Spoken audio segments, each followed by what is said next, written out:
В эфире телеканала «Якутия-24» актуальное интервью. Поистине историческое событие произошло 6 июля в Якутске. Впервые на Дальнем Востоке, в Дальневосточном федеральном округе выполнили операцию по пересадке сердца. Одновременно врачи двух ведущих медучреждений Якутии, это Национального центра медицины и Республиканской больницы номер 2, Центра экстренной медицинской помощи, пересадили еще и другие органы. Это почки, печень. В общей сложности органы трансплантировали 4 пациентам.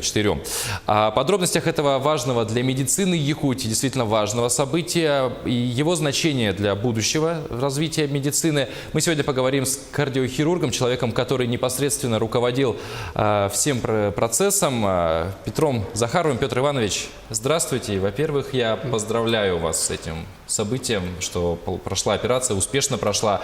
Это, я так понимаю, огромный шаг вперед для нашей медицины. И вот, ведь действительно даже сложно представить, что умирающий человек вдруг смог обрести фактически, да, в какой-то степени новую жизнь. И сколько лет готовились к этому событию, к этой операции? Здравствуйте, Павел.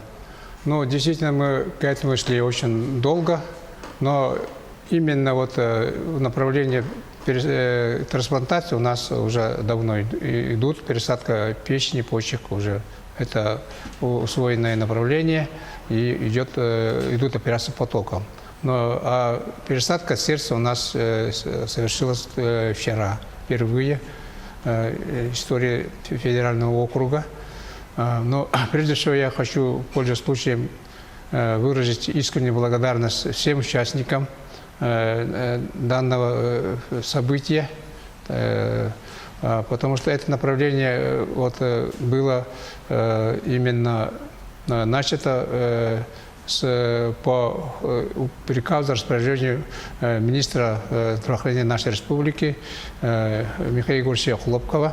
И, соответственно, наш генеральный директор медцентра тоже издал, Николай Васильевич Тугунов, издал соответствующие указы и приказы. И у нас все это началось года полтора назад. Наша бригада, человек где-то всего около 20 человек, все прошли обучение и специализацию на базе Института трансплантологии имени Шумакова. И спасибо огромное нашим учителям. И мы очень рады сегодня, что мы, как сказать, оправдали надежды наших учителей. А якутские врачи сами справились с этой операцией или были еще помощь, может быть, с федерального центра? Нет, все операции мы самостоятельно провели. И, конечно, отрадно отметить, что состояние пациента на сегодняшний день благоприятное, но он в полном сознании, и гемодинамика стабильная. А сколько длилась операция? То есть, действительно, эта сложная операция всегда длится очень долго, и сколько врачей всего принимало участие? Ну, врачей где-то, так скажем, 20-30 всего, считая всех участников, включая лаборатории, диагностическое подразделение и так далее, где-то около 30 будет. А так вот, сама продолжительность операции, она делится на подготовительный, основной этап, ну, как бы заключительный этап. Но основной этап где-то у нас около менее 2 часов прошло. Ну, то есть самый основной этап это. То есть именно сама пересадка? Да, сама трансплантация. Проходила чуть менее 2 часов. Да. Хорошо. А как сейчас, вы сказали, что сейчас состояние пациента нормальное? Можно как-то пару слов о пациенте? Мужчина это или женщина? Примерно какого возраста? Что можно рассказать, минуя врачебную тайну? Ну, пациенту 58 лет, но он сейчас, в смысле, я уже сказал, что он в сознании, разговаривает. Надеемся, что исход будет хороший, благоприятный. А до операции в каком состоянии находился? До операции он очень плохо себя чувствовал, постоянно вызывал скорую помощь, но он у нас состоял на учете, так скажем, и вот с появлением донора мы его срочно вызвали в ночное время, ночью. А сколько сейчас на учете на трансплантацию, на пересадку сердца у нас? Есть ли очередь какая-то на это? Сколько в ней человек? Да. Ну, регистр у нас есть.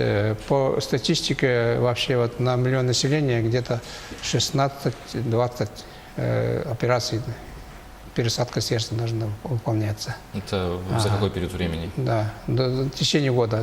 Год по статистике на миллион населения, то есть примерно население Якутии, 16 операций должно быть.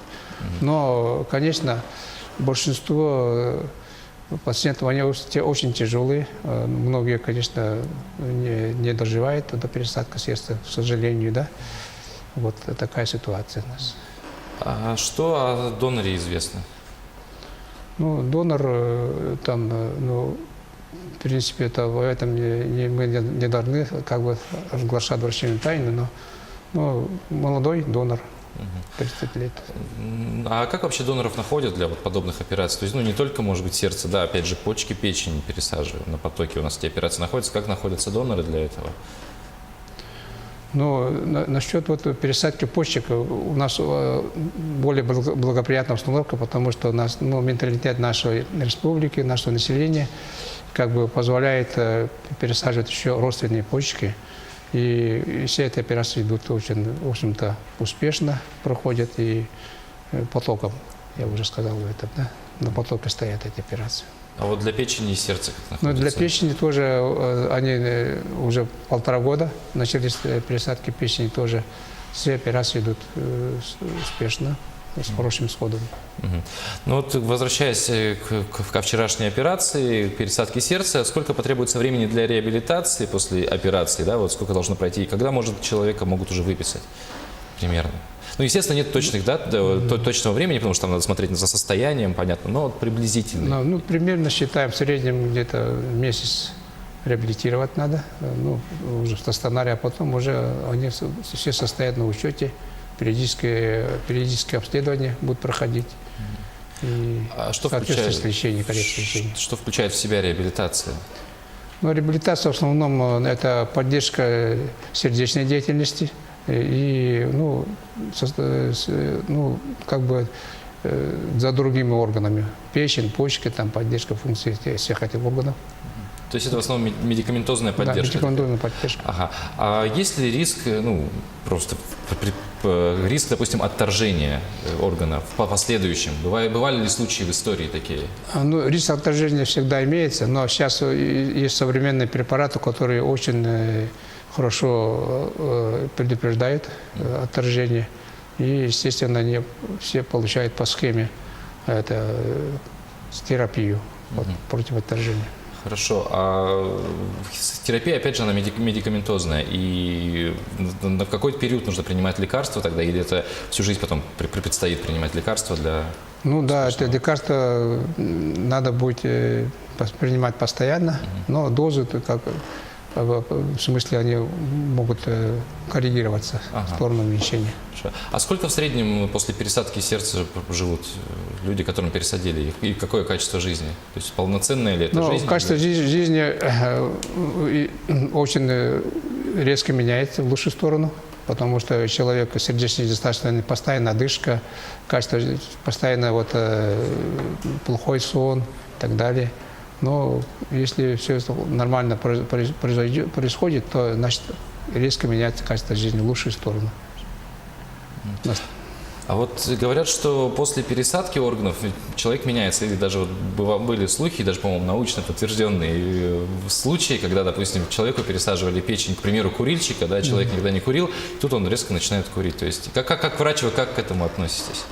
Ну, я в это верю, потому что человек все меняется в плане того, что он даже получает, такой, психологический момент, я считаю, да, там, что он получает настроение другое становится, уже тяга к жизни, там, новые идеи появляются. Вот такое мы всегда ощущаем у наших пациентов.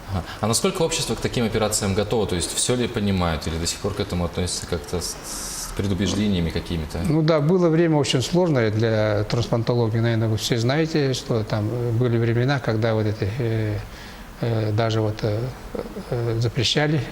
Но сейчас, в настоящее время, закон принят практически, и очень юридически уже имеется подтверждение, обоснование для того, чтобы заниматься этой проблемой. Петр Иванович, и вот что значит для вас, врачей, вот конкретно врачей, вот это событие, пересадка сердца успешная, и каким вы видите дальнейшее развитие трансплантологии в Якутии? Так, трансплантология Якутии сейчас, я считаю, на должном уровне, да, на хорошем уровне, потому что у нас сейчас пересадки практически вот делаются печени, почки и еще плюс сердце, да. Но это как бы очень большое достижение для нашей медицины и как показатель вот, уровня развития нашей всей медицины нашей республики.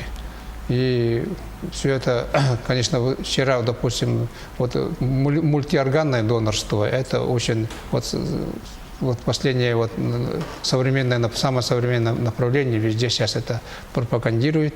И вот отрадно отметить, что вчера вот это событие, вот четырем пациентам мы подарили жизнь. Это очень большое достижение. Все это происходило под руководством нашего главного трансплантолога нашей республики Альберта Ивановича Васильева.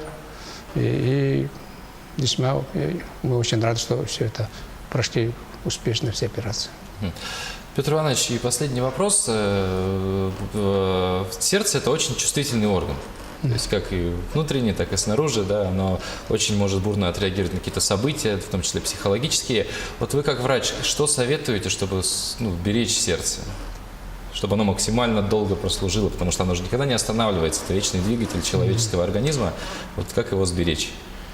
Да, действительно, вот сердце, мы кардиохирурги считаем, как бы отдельно смотрим, да, как сердце имеет свою душу, сердце имеет, как бы, даже люди же говорят, сердце мое чувствует, это как бы, даже сам человек чувствует, что сердце это как бы ему подсказывает, как жить и так далее.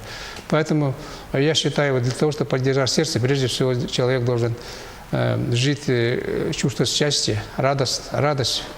И, конечно, там, это в таком психологическом плане, да. А так, вот, курение, вот, вредные привычки, конечно, нельзя ни в коем разе, потому что это первый враг сердца, сердца и сосудов.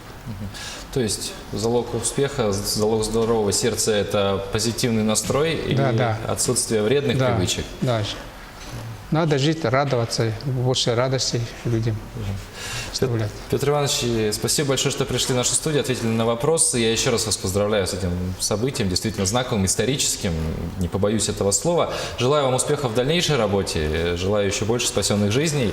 И напомню, что это было актуальное интервью. Оставайтесь с нами.